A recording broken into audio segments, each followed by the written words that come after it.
is Chris Bowen, Minister for Climate Change and Energy. Arguably no minister in the Albanese government has had to deal with a bigger shock to the system than Mr Bowen, who inherited an energy crisis just days after being sworn into office. He managed to keep the lights on, but how Mr Bowen goes juggling the need for affordable and reliable energy on one hand with Labor's ambitions for higher climate change reduction targets on the other will be crucial to the government's political longevity. If you're following the conversation online, you can find us on Twitter. Our user handle is PressClubAust and our hashtag is NPC. Everyone, please welcome the Minister, Chris Bowen.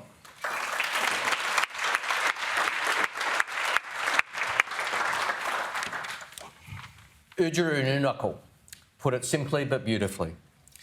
This land was ours, you may recall, before you came along at all. In celebrating the elders of the Ngunnawal and Ngambri people today, I also pay my respects to any Indigenous people present. And I also want to take a moment to specifically acknowledge the people of the Torres Strait. The people of the Torres Strait can't simply be a pro forma addendum to our standard acknowledgement of country. As Australia under the new government rightly focuses on the challenges of climate change in the Pacific, we can't forget that many of our own citizens are facing exactly the same challenges in the Torres Strait. We can't forget it, and under this government we won't forget it. When I leave the Press Club this afternoon, I'll be flying directly to the Torres Strait to talk with elders and owners about the impacts of climate change on them and their country. I'm delighted I'll be joined by my colleagues Senator Jana Stewart and Nita Green, and also by the Assistant Minister for Climate Change and Energy, Jenny McAllister, whom I've asked to have carriage of climate adaptation. And Jenny's also joining us in the room today. Well, it's tempting to say that May 21 saw the winds of change blow through our country. But in fact, a gale blew away 9 years of climate delay, denial and dysfunction. After years of climate change policy being weaponised by Conservatives, after years of baseless fear campaigns about the cost of climate action, there was a climate election, and that election resulted in a Labor victory with an ambitious climate agenda. Of course, real victory on climate doesn't come on election day. Real victory comes with achievement in government, with progress in policy and with a focus on delivery. And today I'm going to focus on Labor's approach to delivery and achievement in climate. Now, of course, as Andrew said, I have had a busy few weeks as Minister for Climate and Energy. You might have noticed. And I'll say a bit about this at the outset. We've seen, in dramatic form in the last few weeks, the real-life results of that delay, denial and dysfunction when it comes to energy policy. This really has been a tailor-made crisis. 9 years of stop-start policy making, direct action, an attempt to abolish and then water down the renewable energy target, an attempt to abolish and then constantly undermine ARENA and the CEFC, an aborted clean energy target, a discarded national energy guarantee, the demonising of renewables, the disparagement of storage as being as effective as the big prawn, campaigns of denigration against companies and CEOs who dared to argue that a well-managed transition to renewables was important, the former government's signature energy investment, Snowy 2.0, running 18 months late. They knew this, of course, before the election, but hid it from the public and from the market, which needs this information to make decisions about new investments. In their final year in office, they oversaw one of the biggest spikes in emissions in 15 years, 4.1 million tonnes. That is their legacy. We know that good climate and energy policy is also good economic policy. It doesn't rely on recession and drought for short-term and temporary emissions reduction. It locks in meaningful emissions reduction. They also knew, of course, that electricity prices were skyrocketing on their watch, but they cynically decided to leave it to the new government to announce the increase in the default market offer. They weren't just incompetent, they were dishonest about it. And all this came at a great cost to the country. A dive in renewable energy investment, not enough investment in storage, not enough investment in transmission. And further uncertainty was created for the market through their announcing of the Underwriting New Generation Investments program, which hasn't seen a single watt added to the market. Lots of big announcements, but not 1 watt of generation funded or underwritten by the previous government despite all the spin. This was the worst of all worlds. They managed to chill private sector investment by announcing that they would invest, but then they didn't actually deliver any of that investment themselves. Now we see the results. And by their early actions, the now opposition are making themselves irrelevant to the debate. No recognition or contrition for their actions. More denigration of renewables by the new leader of the opposition. A unilateral declaration by him, with no reference to his party room, that the opposition will not support the government's climate change bill, despite the benefits for business of enshrining certainty. Bizarre and laughable claims that somehow the new government, even talking about renewable energy, somehow spooked coal-fired power generators into not working, and an economically illiterate attempt to argue that the answer to high power prices is to introduce the most expensive form of energy that also takes many years to build, nuclear.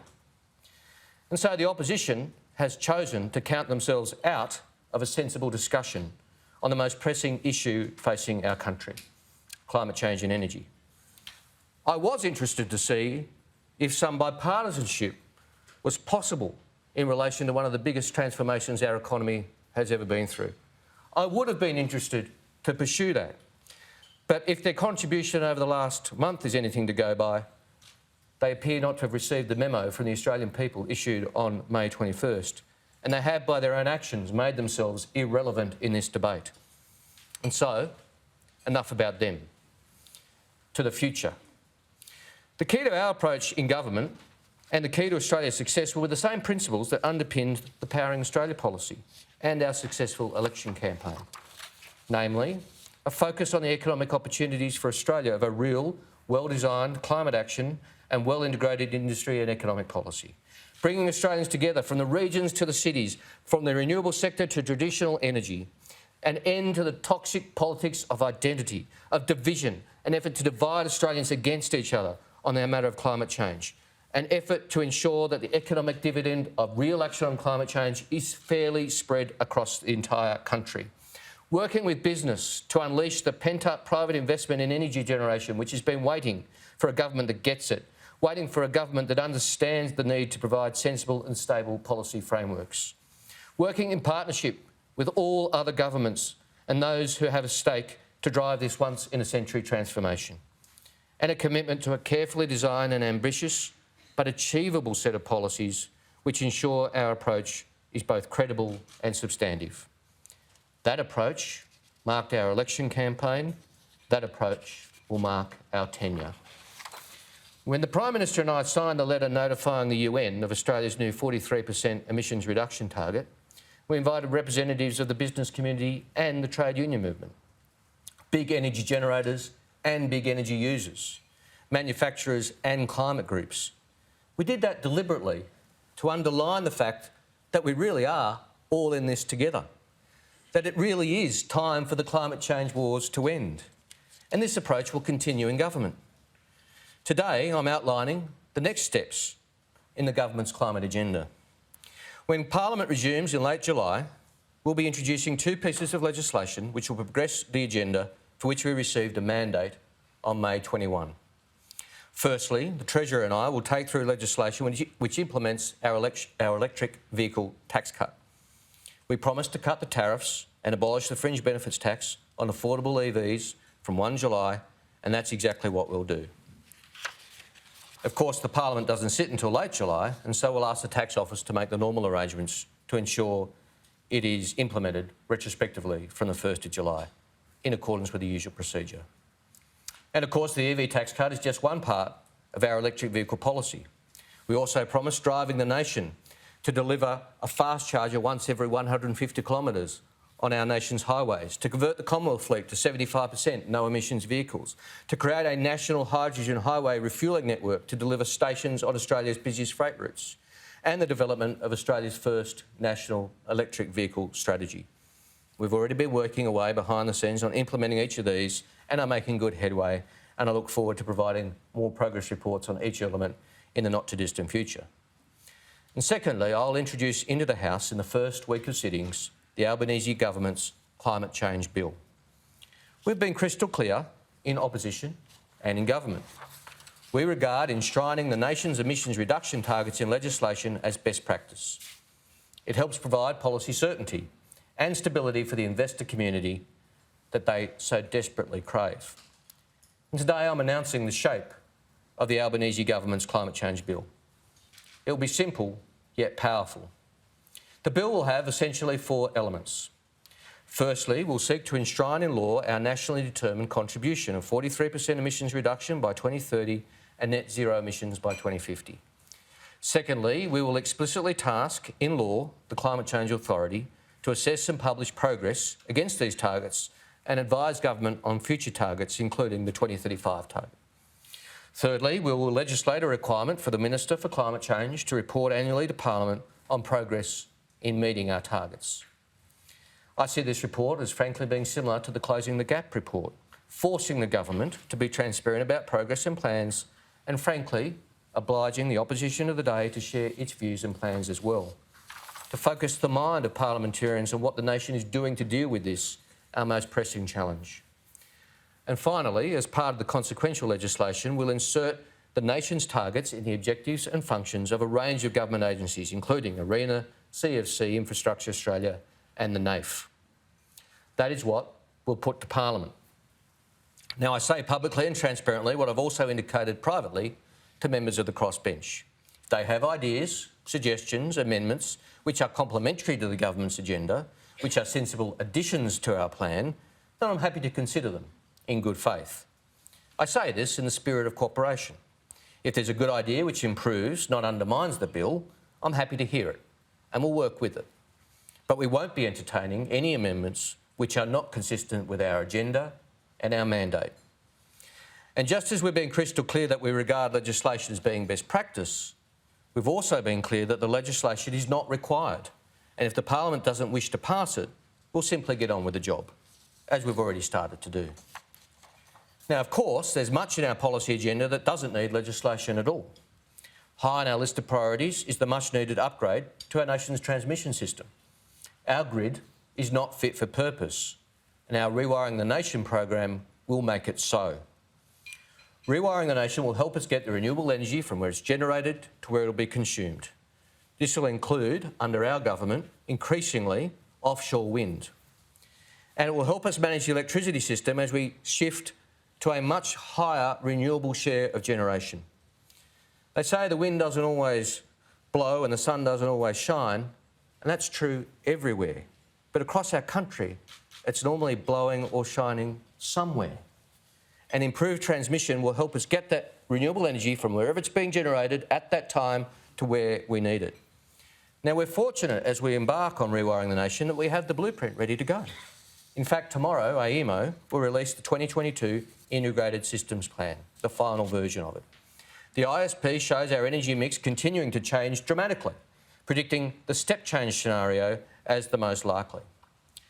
The prediction of this rate of change is informed not just by the impressive expertise in AEMO, but by consultation with over 1,500 stakeholders, including energy users and generators, governments, regulators and analysts. The sector's been honest about the pace of change in the market. The previous government was not, which has left us playing catch-up as we build out new generation. The pace of change we are already experiencing represents a massive need for new investment in flexible and firm capacity to complement renewables.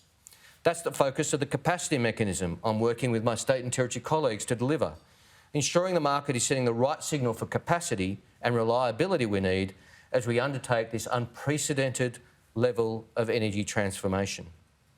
Let me be very clear, the capacity mechanism our government delivers in partnership with the states and territories will be utterly consistent with our emissions reduction goals and will encourage the use of new technologies and renewables. The ISP lays out the scale of this over the next 30 years. Electricity demand to nearly double across the grid, storage capacity to increase by a factor of 30, and we already know well the task in transmission. Billions in job-creating investment to connect Australian households and industry to affordable, firmed renewables. Tomorrow's ISP will set out the timelines for delivery of major pieces of transmission infrastructure.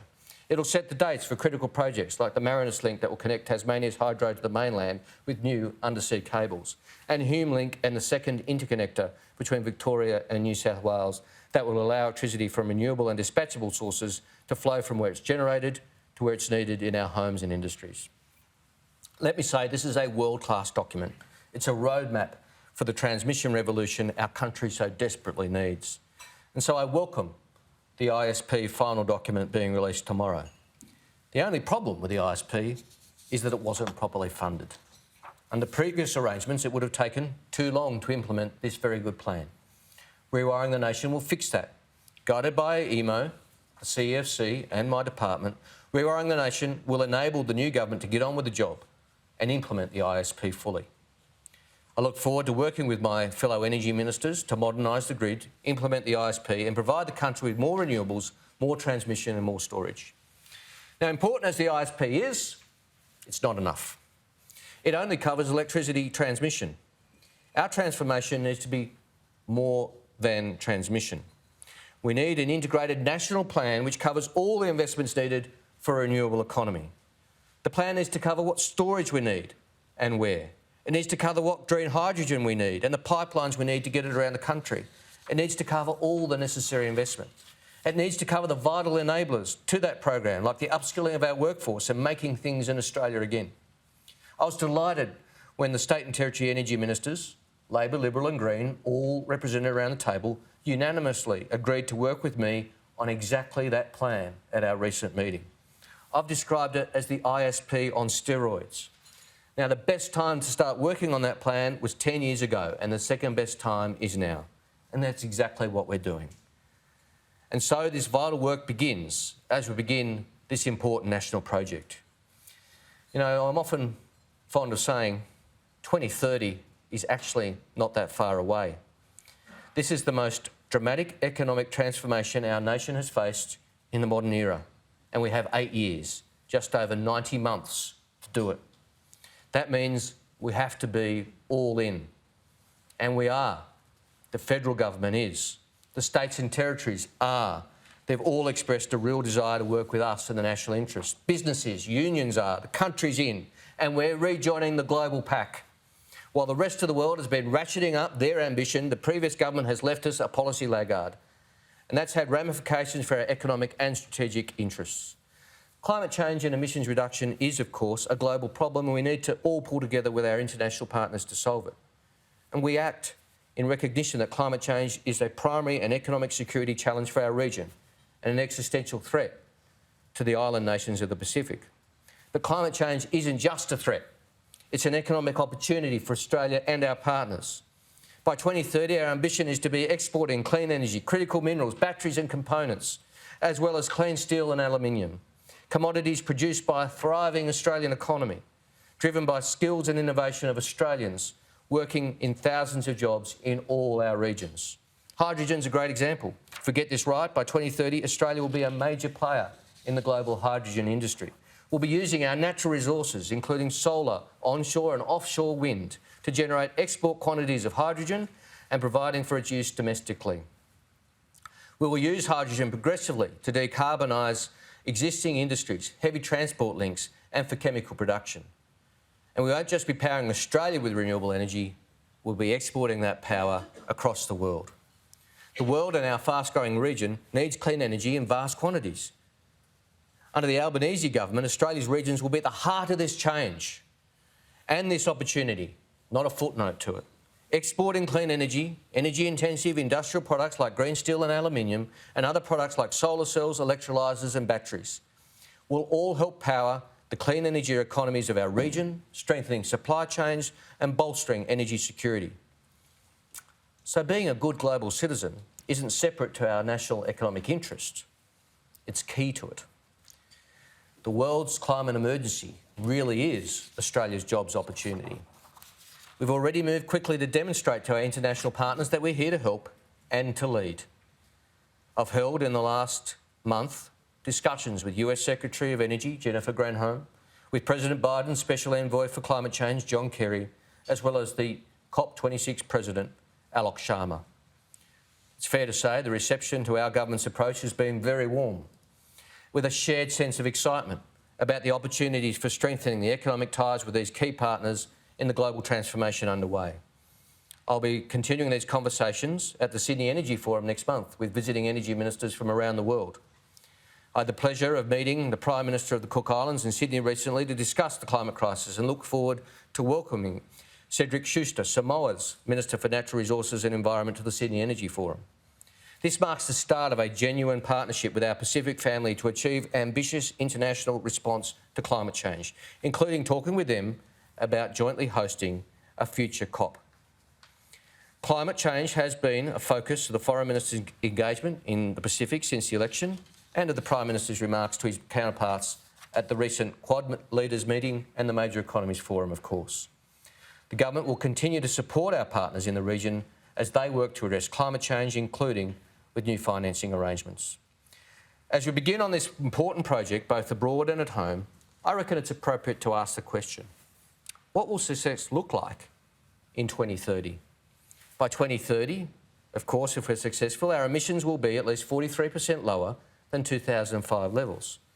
That's more than 130 million tonnes lower than they are today. By 2030, we'll still be exporting energy as a country and employing thousands of people as we do so, but we'll be exporting renewable energy via submarine cables and green hydrogen. A renewable energy superpower won't be a concept, it'll be a lived reality. By 2030, we'll be genuine partners with the Pacific in ambitious action on climate change. We will have improved our trade and diplomatic ties on this shared challenge and opportunity. By 2030, more than 82% of the electricity we generate will come from renewable energy. Renewables and storage will dominate our electricity supply, connected to households and industry through new transmission supported through our Rewiring the Nation policy. By 2030, the Australian government itself will be net zero. By 2030, our national battery strategy will have ensured that we're a serious player in global supply chains, not just supplying lithium and other critical minerals, but making components and batteries here and employing thousands of people as we do so. By 2030, our national EV strategy will mean that we've caught up and affordable electric and hydrogen vehicles are a realistic choice for Australian families. All this is achievable, but it's also ambitious. We will succeed. Now we have a government that gets it, and we're determined to get on with it. We've wasted a decade. We have not a second now to waste, and nor do we intend to. It's time to get on with it. Thank you.